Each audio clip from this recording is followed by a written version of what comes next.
أعوذ بالله من الشيطان الرجيم بسم الله الرحمن الرحيم رب اشرح لي صدري ويسر لي أمري واحلل عقدة من لساني يفقهوا قولي رب زدني علما رب زدني علما رب زدني علما۔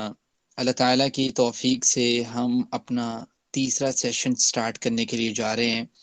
پہلے دو سیشن میں ہم نے سورۃ الکہف اور سورۃ الفاتحہ پہلے سیشن میں ہم نے پڑھی۔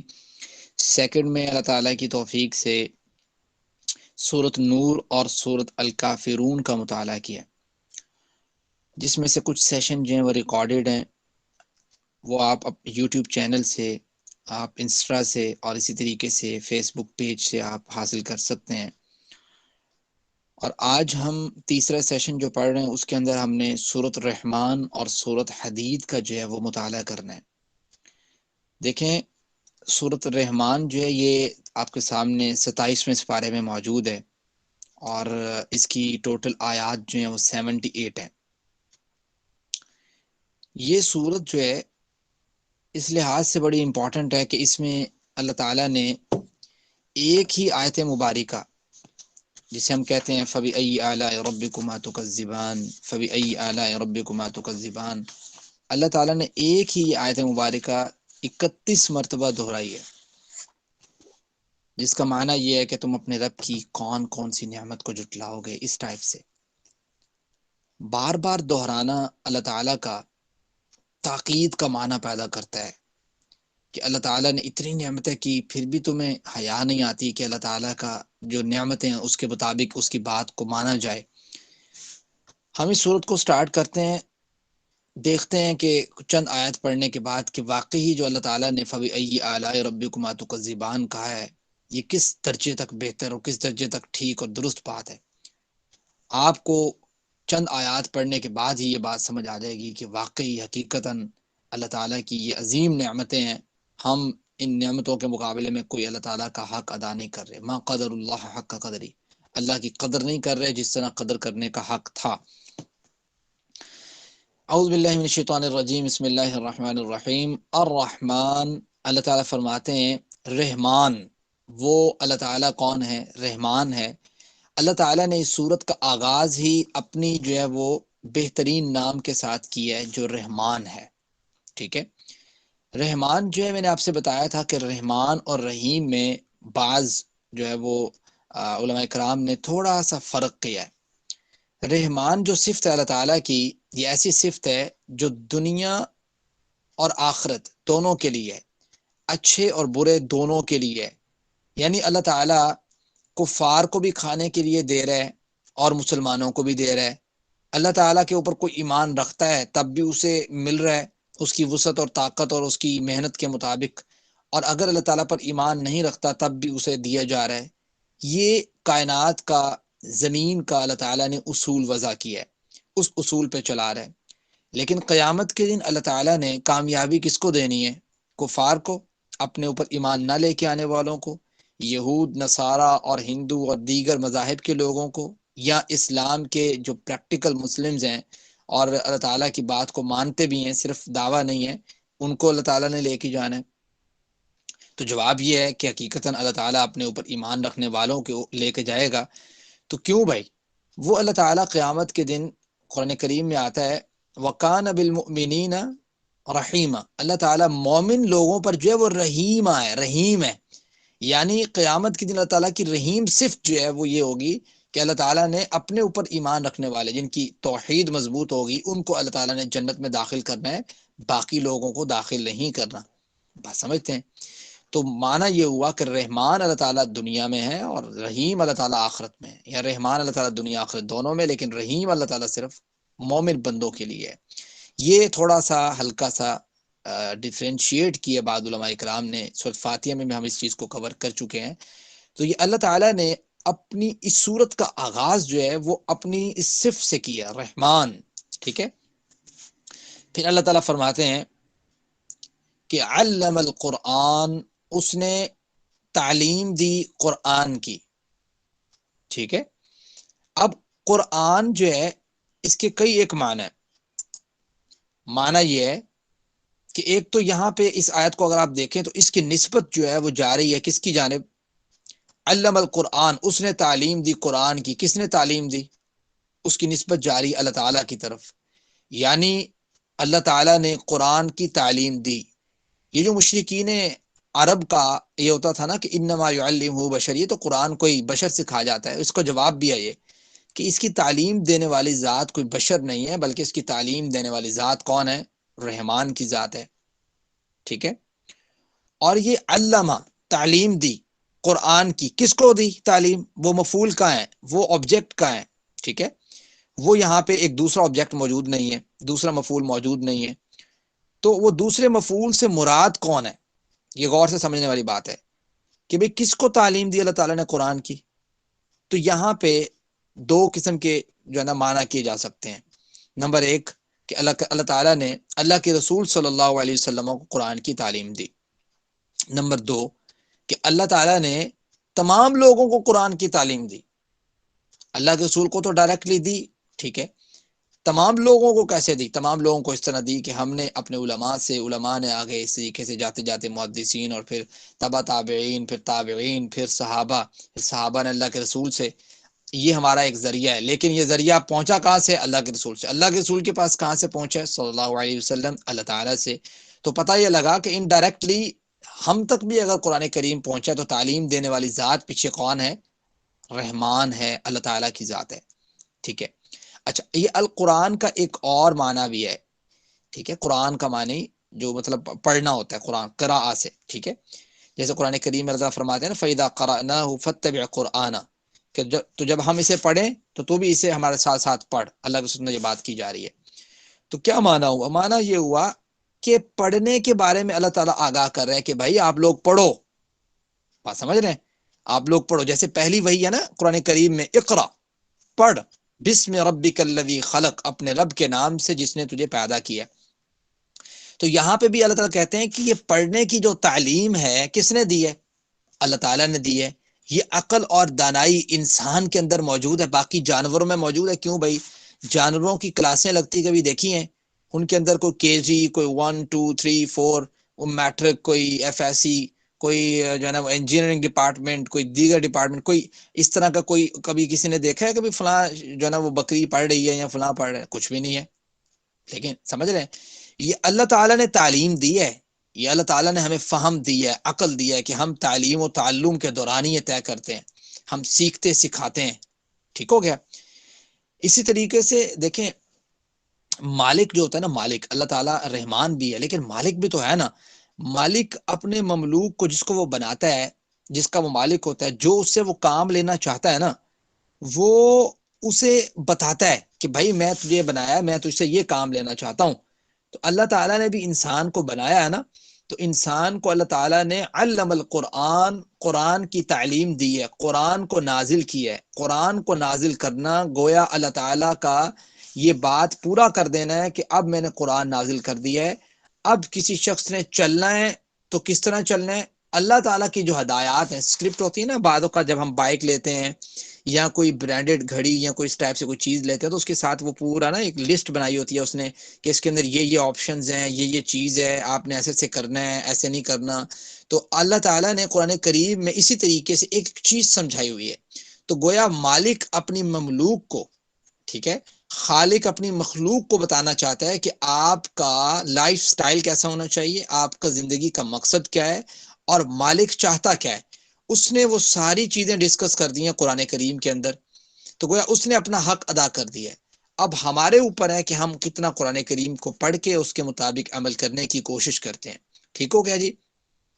یہ ہے الرحمن کہ رحمان علم القرآن، اس نے تعلیم دی قرآن کی. نیکسٹ آیت اللہ تعالیٰ فرماتے ہیں خلق الانسان، اس نے تو انسان کو پیدا کیا ہے. سمجھ رہے ہیں؟ یعنی پیدا کرنے والی ذات دو چیزیں، پیدا کرنے والی ذات کون ہے؟ وہ رحمان. ٹھیک ہے، یہ رحمان ہے. اچھا، اب پیدا کرنا اس کا یہ بھی ایک نعمت ہے. بات سمجھ رہے؟ انسان کو پیدا کرنا یہ بھی کوئی چھوٹی نعمت ہے، بہت بڑی نعمت ہے. تو اللہ تعالیٰ فرماتے ہیں ایک تو پیدا اس نے کیا، اس کی نسبت رحمان کی جانب ہے، دوسرا اس کا پیدا کرنا بھی بہت بڑی نعمت ہے. خلق الانسان، اس نے انسان کو پیدا کیا. ٹھیک ہے. آگے اللہ تعالیٰ فرماتے ہیں علمہ البیان، اس نے انسان کو بولنا سکھایا، علمہ البیان، اس نے انسان کو قوت گویائی دی۔ بھائی یہ کتنی بڑی نعمت ہے کہ کسی انسان کو قوت گویائی اللہ تعالیٰ بیان کرنے کی صلاحیت دے۔ ہر شخص بول سکتا ہے، مختلف زبانوں کے الفاظ وضع کیے انسان نے، اس کا اللہ تعالیٰ نے سلیقہ بخشا، ہمیں ہزاروں زبانیں وجود میں آئی، اس نے اپنا مافی ضمیر نہایت وضاحت اور حسن و خوبی کے ساتھ ہمیں ادا کرنے کی توفیق عطا کی۔ پھر اس نے اس صفت کی بدولت کہ ہم بیان کر سکتے ہیں، بات کر سکتے ہیں، ٹھیک ہے، ہماری کمیونیکیشن سکلز ہیں اللہ تعالیٰ نے جو ہمیں پرووائڈ کی ہیں، دیگر جانوروں کے پاس موجود نہیں ہیں، ہم اس صفت کے ذریعے کہ ہم بول سکتے ہیں خیر و شر کا، ہدایت و ضلالت کا، دنیا و آخرت کا، ایمان و کفر کا، ہم ڈیفرینشیٹ کر لیتے ہیں۔ ہم کہتے ہیں یار یہ چیز رانگ ہے، یہ چیز ان لاجیکل ہے، یہ لاجیکل ہے، یہ بات درست ہے، یہ بات درست نہیں ہے، ٹھیک ہے۔ یہ اللہ تعالیٰ نے یہ بہت بڑی صلاحیت دی ہمیں کہ ہم بول سکتے ہیں، قوت گویائی ہے، یہ نعمت ہے، اتنی بڑی کمال کی نعمت ہے کہ اللہ تعالیٰ باقی جانوروں کے پاس دیکھ لیں، آپ کے سامنے ہے اس طرح کی کون سی نعمت موجود ہے۔ اچھا، یہاں تک اگر ہم بات ختم کرتے ہیں چوتھی آیت تک، تو آپ غور کریں، یہ 4 آیتیں اتنی کمال کی ہیں کہ یقین مانے مزہ آیا تھا ایک دفعہ پڑھنے کا۔ کیسے؟ دیکھیں، رحمان کی سب سے بہترین، یعنی اللہ کی سب سے بہترین صفت کیا ہے؟ بتائیں جی، کوئی شخص بتانا چاہے گا؟ رحیم، رحیم ہے وہ، رحمان یعنی ہونا، ٹھیک رحم ہے کرنے والا۔ جی۔ اللہ تعالیٰ کی بہترین صفت کیا ہے؟ رحمان، ٹھیک ہے۔ اس کی بہترین کلام کیا ہے؟ قرآن، علم القرآن۔ اس کی بہترین تخلیق کیا ہے؟ خلق الانسان، انسان کو پیدا کرنا۔ اس نے بہترین انسان کو صلاحیت کیا دی ہے؟ علمہ البیان، کہ اس نے انسان کو قوت گویائی بخشی ہے۔ اتنی کمال کہتے ہیں۔ اب ذرا آپ دیکھیں اس کا ایک ڈیپ آپ جا کے دیکھیں، ایک انسان حیران رہ جاتا ہے کہ کیا بات اللہ تعالیٰ نے اتنے جملے میں کہہ دی ہے۔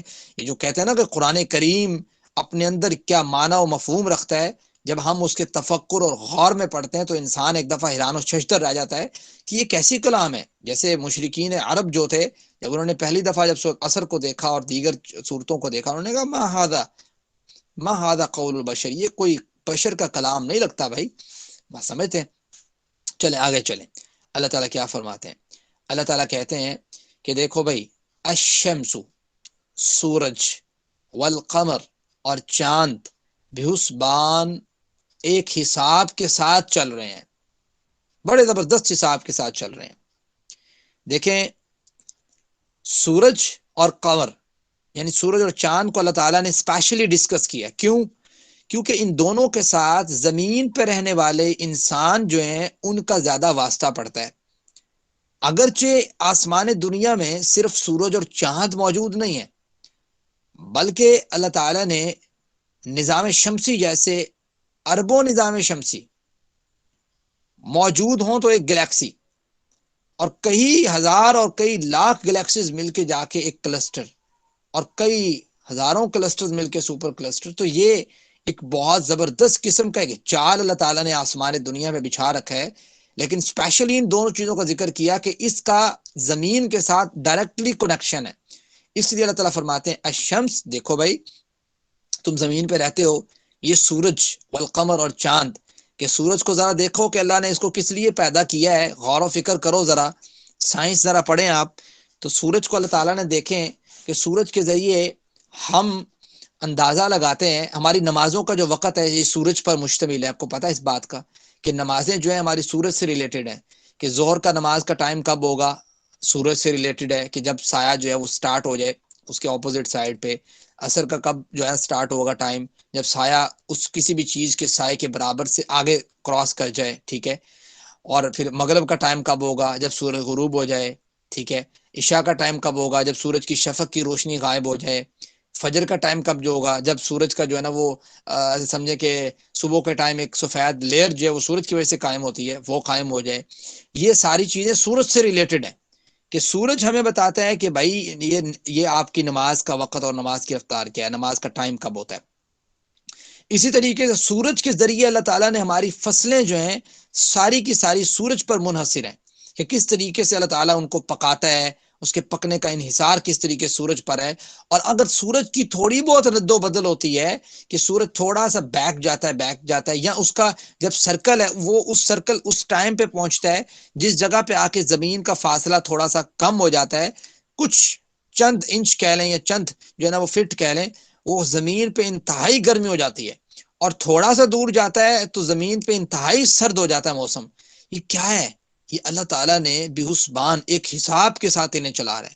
والقمر، اور چاند کا آپ معاملہ دیکھ لیں کہ چاند کے اوپر ہماری کتنی چیزیں، ہمارا ماہ و سال کا جو نظام ہے، ٹھیک ہے، ہمارا جو مہینوں کا اور سالوں کا حساب ہے، تقویم جو ہمارا کیلنڈر ہے حقیقی اور فطری، رمضان کے روزوں کا سارا جو ہے نا وہ نظام ہے، ہمارے حج کا سارا سسٹم ہے، ہماری عیدین ہے، دوسری قابل شمار جو ہماری مدتیں ہیں، مدت حمل، مدت رضاعت اور عدت وغیرہ کے سارے نظام جو ہیں ہم چاند کے مطابق کرتے ہیں، ٹھیک ہے۔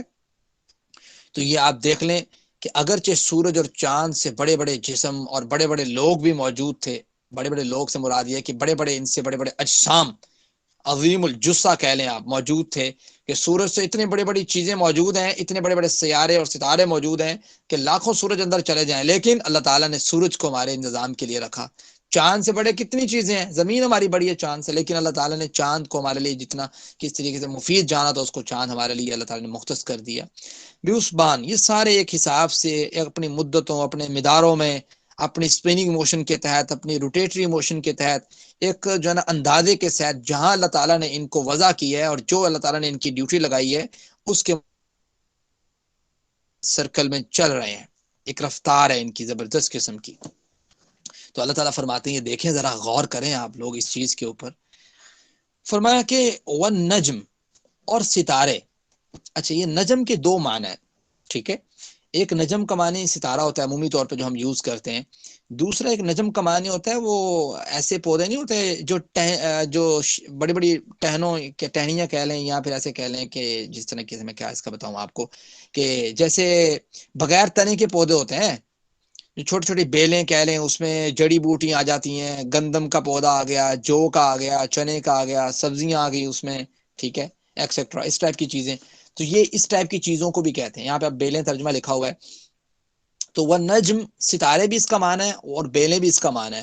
تو یہاں پہ زیادہ مفید معنی یا زیادہ سیاق و سباق سے جو معنی سمجھ آتی ہے وہ بیلیں سمجھ آتی ہے، ٹھیک ہے، اور اگر پیچھے سے دیکھا جائے پچھلی آیت کے مطابق تو ستارے سمجھ آتا ہے، اگلی جو آیت آ رہی ہے، اگلا پورشن آ رہا ہے، اس کے مطابق بیلیں زیادہ مفید بنتا ہے۔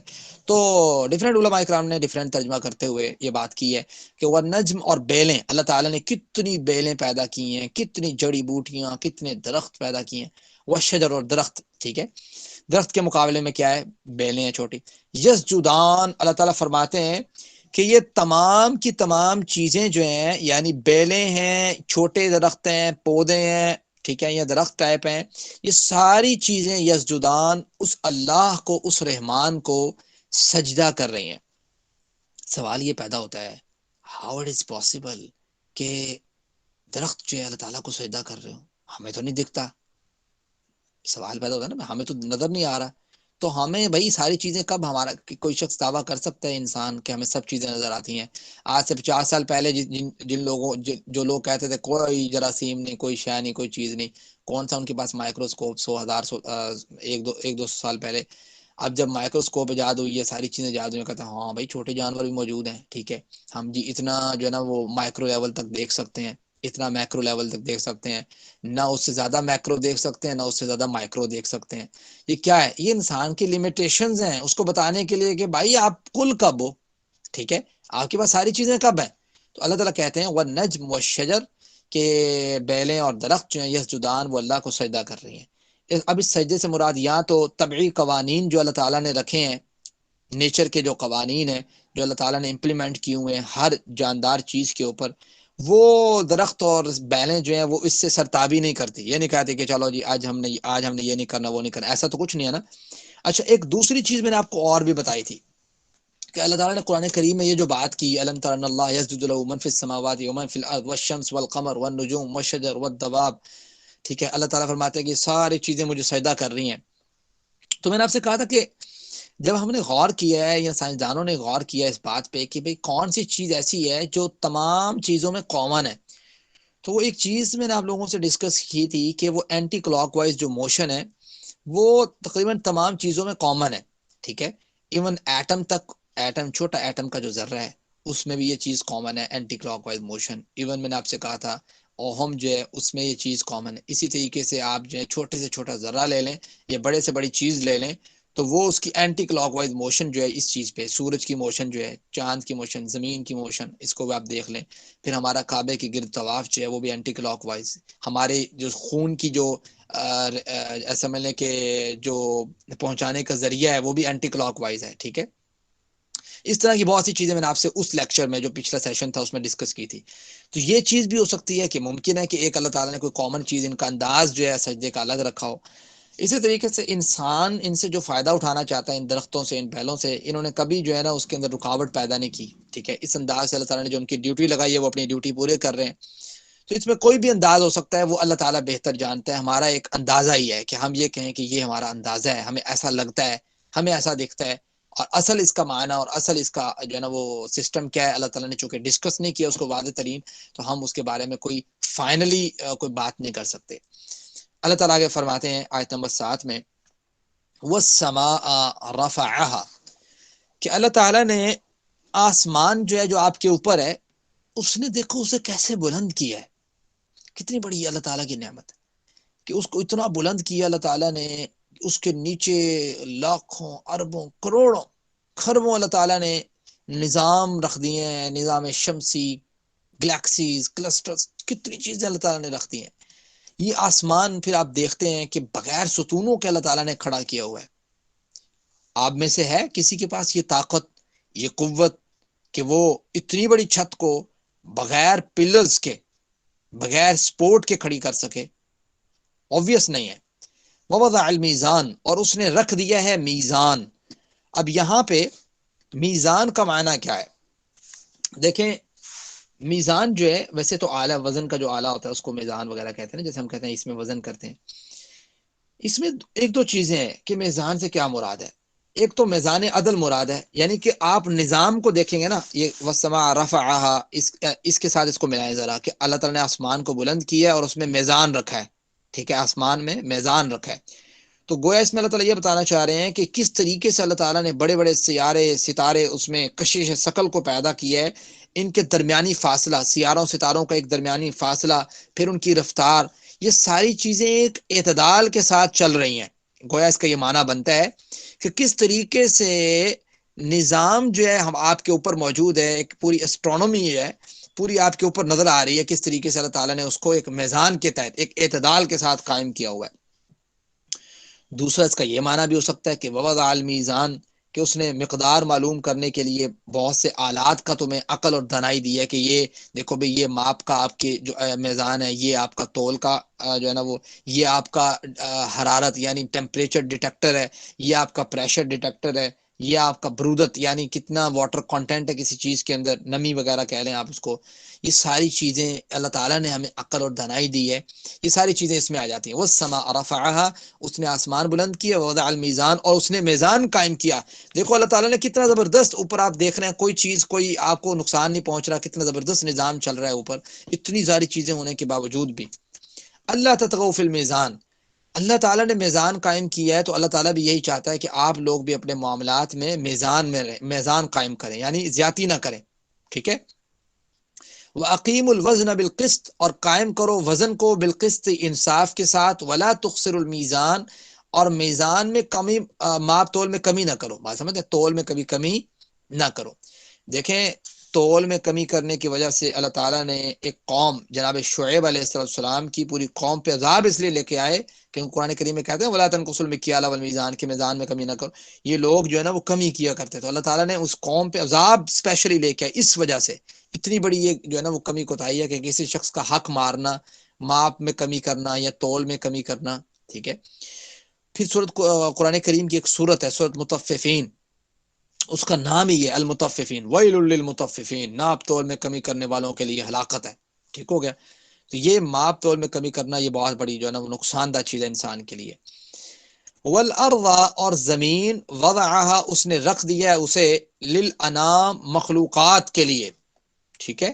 اللہ تعالیٰ نے زمین کو بچھونا بنایا کس کے لیے؟ مخلوقات کے لیے، اسپیشلی یہاں پہ انسان اور جنات، اور کامنلی تمام جاندار مراد ہیں کہ ان کے لیے اللہ تعالیٰ نے کیسے زمین کو اللہ تعالیٰ نے بچھونا بنا دی ہے کہ زمین، آپ اگر زمین کی آپ پڑھتے ہیں، چیزیں پڑھتے ہیں، زمین کا سرکمفرنس دیکھیں، زمین کا ریڈیس دیکھیں، زمین کی جو ہے اسپیننگ موشن دیکھیں، اس کا سسٹم دیکھیں، تو آپ حیران رہ جائیں گے کہ اتنی سپیڈ سے موشن ہو رہی ہے، ہمیں محسوس نہیں ہوتا۔ یہ سارا اللہ تعالیٰ کی نعمت ہے۔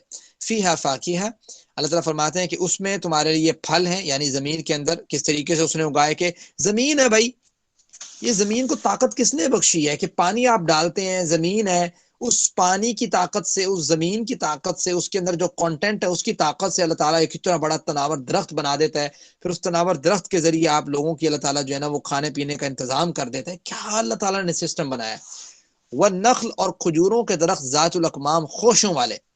کھجوروں کا درخت کا اسپیشلی ذکر اللہ تعالیٰ نے کیا ہے کہ کھجوروں کا درخت جتنا اوپر ہے اتنی اس کے اندر غذائیت، زبردست قسم کی غذائیت ہے۔ بات سمجھتے ہیں کہ کھجور اور پانی یہ بذات خود خوراک ہے۔ جیسے حضرت عائشہ رضی اللہ عنہ کہ بعض دن ایسے گزر جاتے تھے کہ ہم صرف کھجور اور جو ہے نا پانی پہ گزارا کرتے تھے۔ ہم یہ 13 نمبر آیت تک پڑھتے ہیں، بس 2 آیتیں رہ گئی ہیں۔ والحب، اللہ تعالیٰ فرماتے ہیں غلے، دانے، یہ آپ کے اناج جتنے بھی ہیں، آپ کا یہ گندم کا جو گندم ہے، جو ہے، یہ سارے سسٹم۔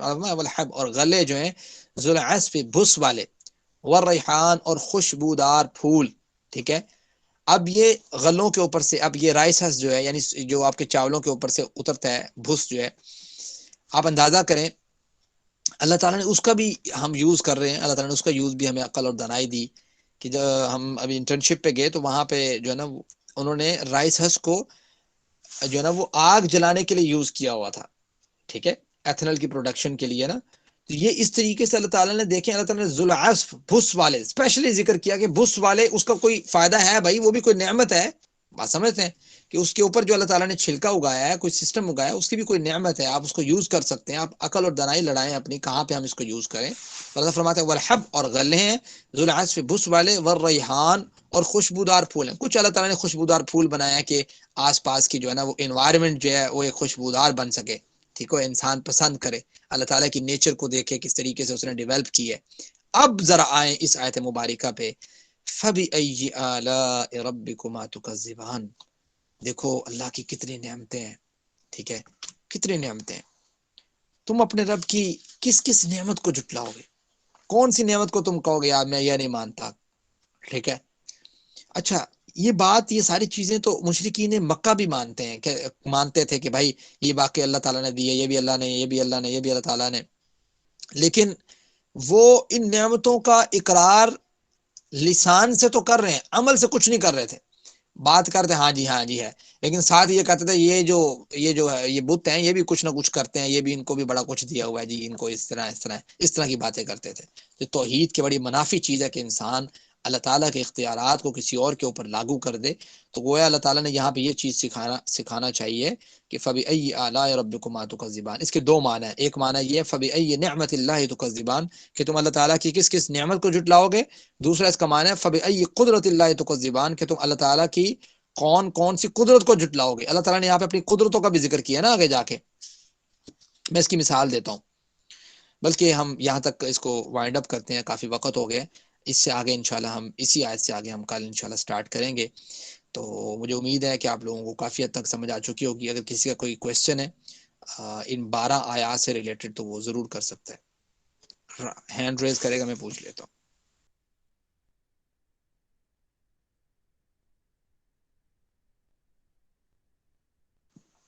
جی حمیرہ،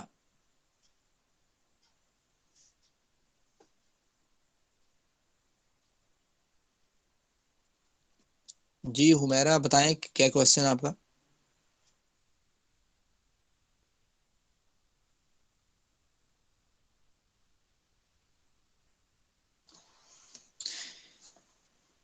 جی آج کے سبق سے ریلیٹڈ کسی کا کوئی کویسچن ہے تو ہینڈ ریز کر سکتا ہے جی۔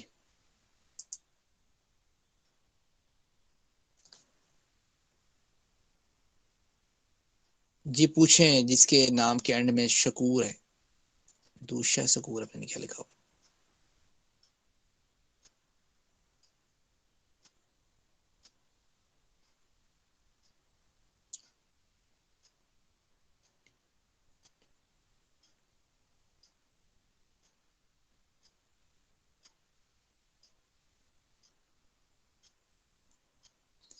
جی بتائیں حمیرہ، کوئی کوشچن ہے آپ کا؟ محمد عمیر الحق بتائیں جی۔ السلام علیکم سر۔ وعلیکم سر السلام۔ میرا کوشچن یہ ہے کہ جو یہ میزان کا ورڈ یوز کیا گیا اس کا مطلب یہ ہے کہ قیامت کا دن ہے؟ دیکھیں اب ذرا میں اس کو سلائیڈ کو چینج کرتا ہوں، دیکھیے گا، یہ 3 آیتوں میں اللہ تعالیٰ نے میزان کا 3 مرتبہ ذکر کیا ہے۔ پہلی آیت اللہ فرماتے ہیں والسماء، اور آسمان، رفعہا، اس نے بلند کیا اسے، ووضع المیزان، اور اس نے رکھ دیا میزان۔ اگر اس میزان کا تعلق ہم آسمان، رفعہا، اس نے بلند کیا، اس کے ساتھ تعلق جوڑتے ہیں پیچھے عبارت کے ساتھ، تو اس کا معنی یہ ہوگا کہ اللہ تعالیٰ نے جو آسمان دنیا میں جتنی چیزیں پیدا کی ہیں اس کا اللہ تعالیٰ فرما رہے ہیں کہ اس کو اللہ تعالیٰ نے بڑے اعتدال کے ساتھ رکھا ہوا ہے، ٹھیک ہے، ان کے درمیان کیا ڈسٹینس ہونا چاہیے، ٹھیک ہے، پوری فزکس سمجھ لیں آپ اسے، اس کے درمیان کیا ڈسٹینس ہونا چاہیے، وہ کس طریقے سے کتنی موشن میں کتنی سپیڈ کے ساتھ وہ حرکت کریں گے، کس کی روشنی کہاں تک پہنچے گی، کتنے نوری سال کا فاصلہ ہونا چاہیے، یہ ساری چیزیں۔ پھر اس سے آگے اللہ تعالیٰ دوسری دفعہ ذکر کرتے ہیں تو کہتے ہیں کہ بھائی آپ لوگ بھی جب آپ میزان قائم کیا کرو نا، ماپ تول کیا کرو، تو اس میں کمی نہ کیا کرو، ٹھیک ہے۔ اور پھر دوبارہ یہی بات کی کہ بھائی جب بھی میزان قائم کرو اس کو انصاف کے ساتھ قائم کرو اور اس میں کوئی کمی نہ کرو، یعنی گویا اللہ تعالیٰ نے ساتھ سبق بھی دے دیا اور ساتھ اپنی جو ہے نا وہ طاقت اور قدرت بھی بتا دی ہے، یہ اس کا معنی ہے۔ جی السلام علیکم سر۔ وعلیکم السلام۔ سر میں نے یہ پوچھنا ہے کہ جو آپ بتا رہے تھے ابھی میٹنگ کے دوران کہ کعبہ کا طواف کلاک وائز ہوتا ہے یا اینٹی کلاک وائز ہوتا ہے؟ اینٹی کلاک وائز ہوتا ہے، اینٹی کلاک وائز ہوتا ہے۔ اچھا، جزاک اللہ سر، تھینک یو۔ جی جی کسی اور کا کوئی کویشچن ہے یا ہم دعا پڑھیں پھر؟ اچھا حافظ صاحب، ایک سوال آیا میرے دماغ میں بھی، جیسے اپنے فزکس کا ذکر کیا ہے، ابھی اس میں جی ہم جیسے کوانٹم تھیوریز وغیرہ پڑھتے ہیں، تو سر اب یہاں پہ قرآن پاک میں اکثر بات ہوئی ہے آسمانوں کے دروازے، اس طرح کے کافی جگہ پہ ذکر ہوا ہے، آسمانوں کے دروازے ہو گئے، یا جس طرح جنت کے دروازے ہم کہتے ہیں، تو سر ان سے کیا مراد ہے کہ آج کے زمانے میں جو یہ لوگ فزکس وغیرہ ڈیل کرتے ہیں جن چیزوں سے، کیا پاسبل ہے ہم ان چیزوں کو ایکسپلور کر سکیں؟ ہمارے پاس طاقت و وسعت نہیں ہے آسمان تک پہنچنے کی، جو مرضی لگا لیں ہم زور، ٹھیک ہے۔ آسمان جو ہے 500 سال کی مسافت ہے، ہماری لائف 500 سال نہیں ہے، 500 سال بھی کون سے، وہ بھی نوری سال، حدیث میں اس چیز کا ذکر ہے۔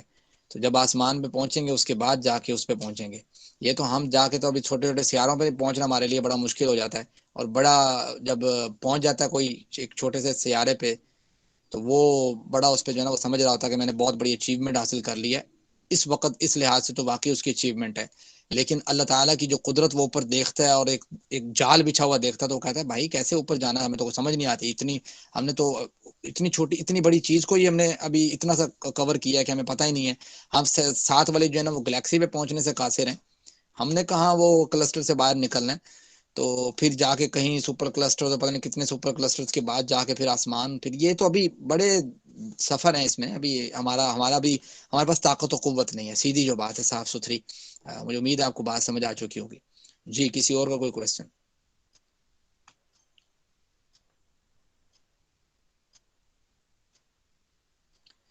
میرے خیال سے آپ لوگوں کے کویشچن جو ہیں وہ نہیں ہیں، تو ہم دعا پڑھتے ہیں، آپ لوگ لیو نہ کیجیے گا۔ علی آپ ریکارڈنگ بند کر دیں۔